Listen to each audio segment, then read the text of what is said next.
Bienvenidos a este primer capítulo de Descubriendo mi región, programa que tiene como por objetivo informar y educar respecto del quehacer de los gobiernos regionales. En esta serie conoceremos, por ejemplo, sobre las competencias de quienes son los protagonistas en la administración de los gobiernos regionales. En esta primera edición examinaremos la problemática del centralismo y las causas que lo generan. Rescataremos la visión de los ciudadanos en estos temas y, por cierto, la opinión de los expertos. Para tal efecto, saludamos al director ejecutivo del Centro de Estudios Regionales CER, Manuel Tovar Leiva, académico, licenciado en Asuntos Públicos Internacionales de la Universidad de Lovaina, quien recientemente ha publicado un tratado de administración regional y que nos acompaña en este set para exponer las diferentes soluciones que se han planteado. Existe una concentración de poder, de toma de decisiones, incluso de prestaciones de servicio. Una centralización de la que se habla mucho, pero que se conoce poco. ¿Cómo cree usted que se genera esta anomalía? El centralismo forma parte de un proceso histórico que se origina en la época colonial.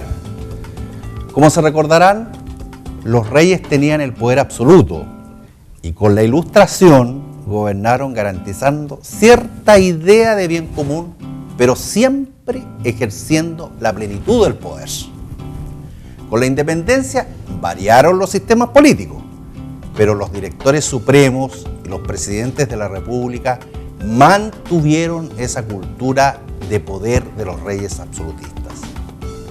La historia muestra que las experiencias o los intentos por romper con el centralismo no terminaron de muy buena forma.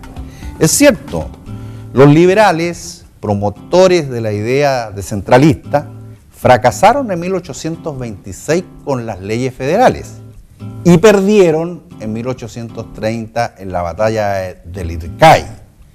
En 1851, en el levantamiento de las provincias de Coquimbo y Concepción contra Santiago. En 1859, con Pedro León Gallo, y al final del siglo, en 1891, la comuna autónoma de Irarrázaval, que fue desacreditada y desperfilada como modelo municipal.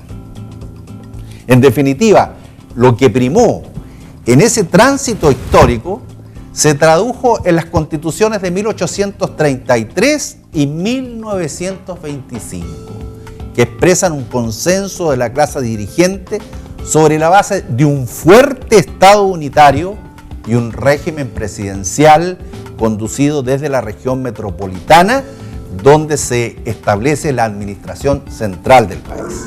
Esta semana fuimos al centro de Valparaíso y la opinión de la gente está bastante dividida. Muchos solo conocen la palabra centralismo, mientras que otros tienen una opinión bastante dura al respecto. Los invito a ver la nota. ¿Está todo centrado en un solo lugar? Es la situación de Santiago, de que se lleva todo, es precioso Santiago y se lleva todo el dinero de todos los chilenos. O sea, de partida en cuanto a la distribución de recursos, no es equitativa. Toda la industria, la economía o los órganos públicos centrales están en Santiago, ya están en la capital. Las opiniones de la gente son bastante lapidarias sobre la concentración radicada en Santiago, pero como revisábamos anteriormente, esto no es algo que partió hace algunos años, sino que es algo que se arrastra en el tiempo. ¿Cuál cree usted que es el efecto en el Chile actual? Permítame destacar algunos datos que ayuden a entender el problema. La región metropolitana registra más o menos 7 millones de habitantes, lo que corresponde a más de un 40% del total nacional de casi 17 millones de personas. Esa población habita en una superficie de 15.000 kilómetros cuadrados, con una densidad de 434 personas por kilómetro cuadrado. En otras palabras, es demasiada la población que vive en espacios muy reducidos, lo que conlleva una serie de problemáticas sociales.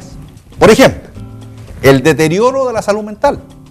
Según la Organización Mundial de la Salud, Santiago es la capital del mundo con mayor prevalencia de trastornos psiquiátricos. Está el tema de la delincuencia y la droga. En las poblaciones periféricas es alarmante, junto a la promiscuidad y a la violencia intrafamiliar. ¿Y qué alcance tiene el problema de la contaminación? Como se sabe, Santiago tiene la peor calidad de aire del mundo y se gastan grandes sumas para los planes de contingencia que permitan subsanar la contaminación. Igualmente, Santiago es la metrópolis con menor porcentaje de áreas verdes del mundo y con una crisis de abastecimiento de agua por el cambio climático. ¿Cómo usted resumiría esta problemática? En conclusión, la verdad es que Santiago ha superado el punto crítico de su crecimiento eficiente y por lo tanto se están malgastando los recursos públicos que no logran los beneficios esperados en detrimento de las otras regiones del país. En el fondo, el crecimiento de Santiago es malo para sus habitantes, pues su calidad de vida se deteriora, y malo para el resto del país porque no llegan las inversiones que permiten su progreso. La gente tiene bastante claro que existe una concentración económica y social que va segregando barrios y también incrementando los niveles de desigualdad, como por ejemplo en temas de educación o salud. Los invito a ver sus opiniones. El sistema económico, la verdad, es el que no nos favorece a las regiones. Pero bueno, gobierno capitalista, eso es lo que nos dejó la Constitución.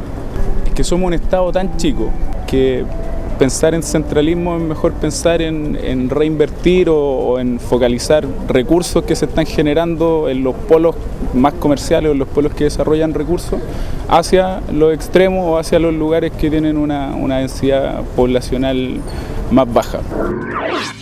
¿Y el centralismo es solo un fenómeno del Estado? No, en el sector privado también se observa una conducta centralista. Incluso en el retail y en las grandes tiendas que se localizan en regiones, estas no tributan en ellas y los temas administrativos se gestionan desde la capital. Lo mismo los bancos. Si usted va a pedir un crédito para comprar una casa, lo resuelven en un comité de riesgo en Santiago. Por otra parte, la región metropolitana concentra el Producto Interno Bruto de mayor incidencia a nivel nacional, con un 47,8% en cifras del 2010. Esto significa que casi el 50% de la riqueza nacional se produce en la capital. En Valparaíso solo se genera el 10% del Producto Interno Bruto, por lo que no hay punto de comparación. ¿Cómo cree usted que se puede solucionar el centralismo? Existen tres caminos diferentes pero complementarios: la devolución, la desconcentración y la descentralización. Nos focalizaremos en el camino de la descentralización, puesto que lo considero el más adecuado. ¿Cómo se reconoce que estamos en presencia de la descentralización regional? Los elementos constitutivos de la descentralización regional son, en primer lugar, independencia del poder central. En segundo lugar, órganos regionales con personalidad jurídica de derecho público y patrimonio propio establecido en la ley o en la Constitución. Tercero, autorización de la Constitución y la ley para ejercer la administración territorial. Cuarto, funciones y atribuciones otorgadas en la Constitución y en la ley para ser ejercidas por órganos regionales. Y quinto, ejercicio autónomo de la administración regional de sus competencias y recursos. ¿Y por qué cree usted que la descentralización administrativa regional es una solución al centralismo?